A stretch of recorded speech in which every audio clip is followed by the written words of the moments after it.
Japon fait-moi peur, un podcast sur l'univers du Kaidan. Je m'appelle Sabrina et je vous invite à découvrir des histoires d'horreur et d'épouvante, du passé et du présent, tout droit venus du Japon.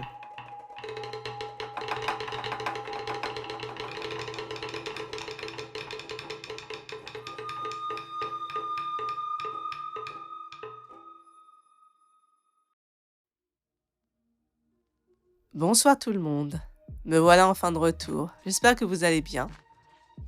Dans 4 mois, le podcast aura 2 ans. Je réfléchis beaucoup à son évolution et à changer 2-3 trucs.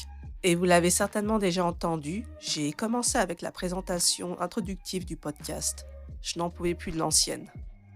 Elle n'avait pas changé depuis le lancement du podcast et je ne pouvais plus me l'entendre, alors je n'imagine même pas vous. Dites-moi ce que vous en pensez, est-ce que vous préférez l'ancienne ou la nouvelle ? D'autres changements sont à venir, mais je ne toucherai pas à l'annonce de fin avec la musique Kagome Kagome. Pour moi, elle fait partie intégrante de l'identité du podcast. J'y ai même consacré tout un épisode. Toujours à propos du podcast, pour les auditeurs et auditrices qui souhaiteraient m'encourager, j'ai créé un compte Buy Me a Coffee. Ça fonctionne comme un Tipeee. Je n'en ai jamais parlé jusqu'à présent car je n'osais pas, mais parce que je réside au Japon, je n'ai pas accès à la monétisation par la plateforme qui héberge mon podcast, c'est-à-dire Spotify. Ici, les podcasts n'ont pas le même succès qu'en France, donc les annonceurs, les marques, n'investissent pas dans ce média.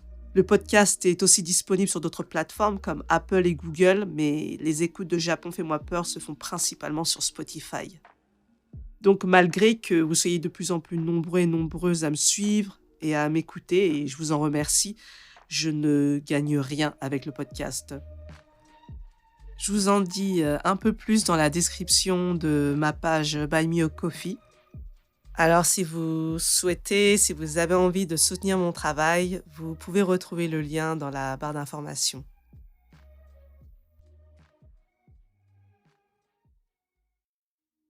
Avant de vous raconter l'histoire du jour, je voulais vous parler d'un roman de Yusuke Kishi, La leçon du mal. C'est l'histoire fictive de Seiji Hasumi, un jeune professeur d'anglais dans un lycée de la ville de Machida près de Tokyo. Il est très apprécié de ses élèves et respecté par ses collègues. Sauf que derrière cette façade de professeur souriant, aimable et soucieux du bien-être de ses élèves, un homme calculateur et dangereux tisse sa toile dans ce lycée sans histoire. Ne vous inquiétez pas, je ne vous spoile pas grand-chose. D'ailleurs, la 4e de couverture vous en dit bien plus que moi. Cette lecture m'a chamboulée, certains passages me revenaient en tête plusieurs jours après. Ce livre a été un tel succès qu'ils ont développé un manga de 9 tomes, et un film qui m'a l'air pas mal du tout. J'espère qu'à l'avenir, d'autres romans de Yusuke Kishi seront publiés en français. Bien, passons à notre histoire. Épisode 28. Urbex à Kanagawa.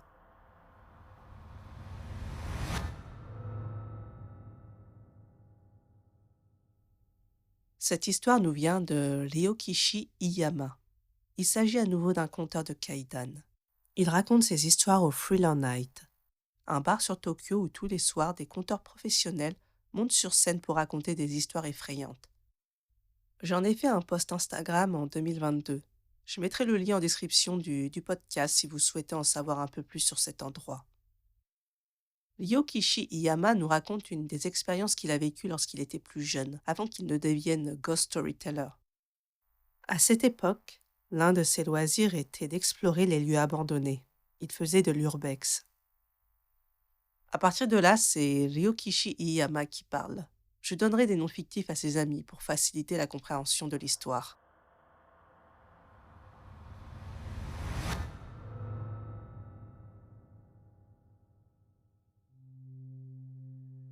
L'histoire que je vais vous raconter est celle de ma première exploration d'un lieu hanté. Toute ma vie, j'ai fréquenté des personnes passionnées d'histoires de Kaidan, alors évidemment, tous mes amis aiment ce genre de choses. Un jour, l'un d'entre eux, Riku, venait d'acheter une voiture et nous avons décidé de fêter ça en prenant la route. On était 4, Takuya, Satoru, Riku et moi-même. Hé les gars, on va où ? Pourquoi pas dans un endroit hanté ? C'était un processus de réflexion très naturel pour nous. J'habite dans la préfecture de Kanagawa. En faisant une recherche, j'ai trouvé plusieurs endroits à explorer. Finalement, on a choisi un tunnel au fin fond des montagnes. Pas un tunnel condamné, mais la route au bout du tunnel n'existe plus, donc techniquement, puisqu'il ne mène nulle part, il est abandonné. On a pris la route au milieu de la nuit. On bavarde tous les quatre alors que les maisons se font de plus en plus rares et l'éclairage aussi. Puis on se retrouve sans aucune lumière, hormis celle des phares de la voiture. On continue à conduire comme ça un petit moment, jusqu'à arriver devant un portail. On ne peut plus avancer en voiture. On décide de continuer à pied jusqu'à l'entrée du tunnel. L'atmosphère est pesante. On a l'impression que quelque chose est sur le point de se produire. De toute façon, nous sommes arrivés là pour avoir peur alors on entre. Il fait très noir et nous n'avons qu'une lampe de poche. Nous marchons lentement. Nous arrivons à la fin du tunnel et rien ne s'est passé. Alors on décide de revenir sur nos pas, mais en éteignant la torche. Et là encore, rien ne se passe. Et on commence à se demander ce qu'on doit faire. Mais finalement, il n'y a pas d'autre choix que de faire demi-tour et de rentrer chez nous. Quelle déception. Sur le chemin du retour, dans la voiture, je regarde par la vitre. Qu'est-ce que c'est ? Un de mes amis demande. Qu'est-ce qui ne va pas ? Regarde, il y a une cabane détruite. Le tunnel ayant été décevant, je voulais en faire un peu plus pour cette nuit. Ça ne vous dit pas d'aller voir cette cabane ? Ouais, pourquoi pas. Allez, c'est parti. Mais en nous approchant, on découvre qu'il y a une allée. Et d'un coup, on se retrouve avec une différence de hauteur. Comme une marche, mais une marche assez haute, suivie d'un terrain plat et au bout de ce terrain plat, il y a la cabane. Mais impossible d'y aller en voiture. Riku, garde-toi ici. Mais Riku ne veut pas sortir de la voiture. Qu'est-ce que tu fais ? Tu as peur ou quoi ? On se moque un peu de lui et il répond simplement « Mais non, je n'ai pas peur. Nous sommes au milieu de la route. On ne sait jamais si d'autres voitures arrivent et s'il y en a une, bien, faut que je me déplace. Alors je vais rester ici. » Très bien. Takuya, Satoru et moi partons vers la cabane. Les lieux sont étranges. Alors que les arbres et la végétation poussent en abondance, la zone autour de la cabane n'était que de la terre nue. Qu'est-ce que c'est que ça ? C'est encore plus effrayant que le tunnel, vous trouvez pas ? Ouais, j'allais dire ça aussi. Il fait noir, alors j'allume la torche pour ne pas tomber. Puis je vois des traces de pneus qui vont jusqu'à la cabane. Hé, attendez un peu. D'où vient cette voiture ? Vous vous souvenez que j'ai dit qu'il y avait une différence de hauteur ? C'est pourquoi nous avons quitté la voiture et nous sommes venus ici à pied. Alors comment se fait-il qu'il y ait des traces de pneus ici ? En guidant la lumière de la torche de façon à suivre les traces, on voit qu'elle mène à quelque part entre les arbres.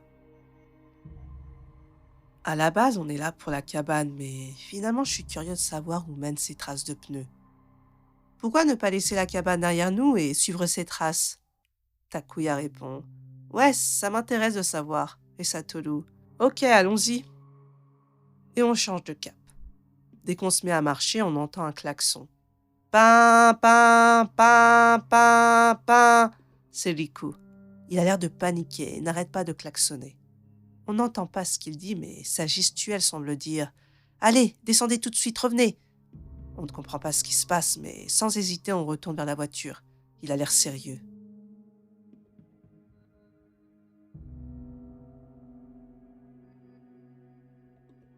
Nous sommes dans la voiture.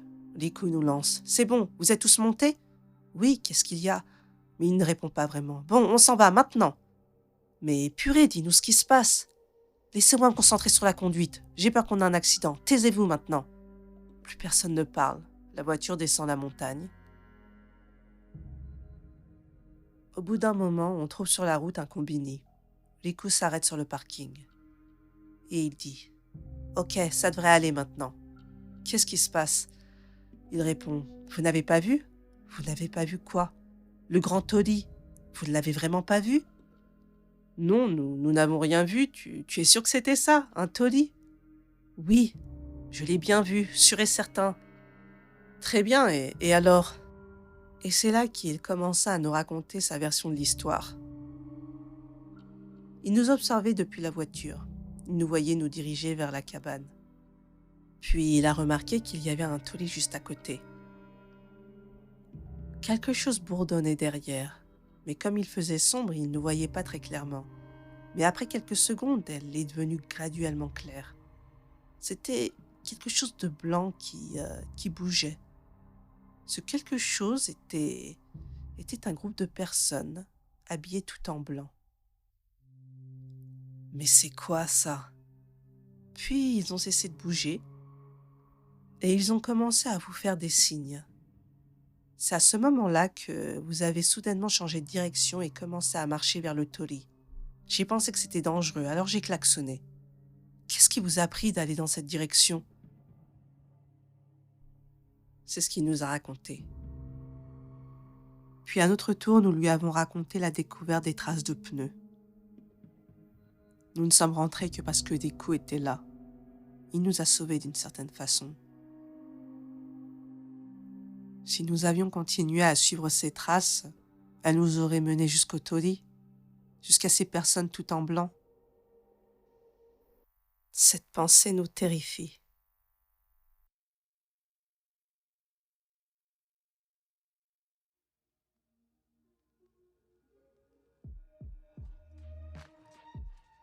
Oshimai. Bien, j'espère que cette histoire vous a plu.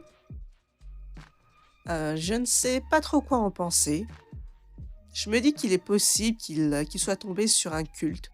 Il y en a énormément au Japon, les sectes sont très nombreuses.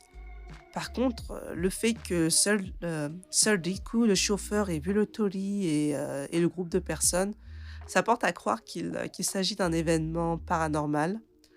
Mais je ne saurais pas l'expliquer. Vraiment, j'ai aucune idée de ce qui se cache derrière tout ça. Et si c'est vrai, je pense en effet qu'ils ont échappé de peu à quelque chose de très grave.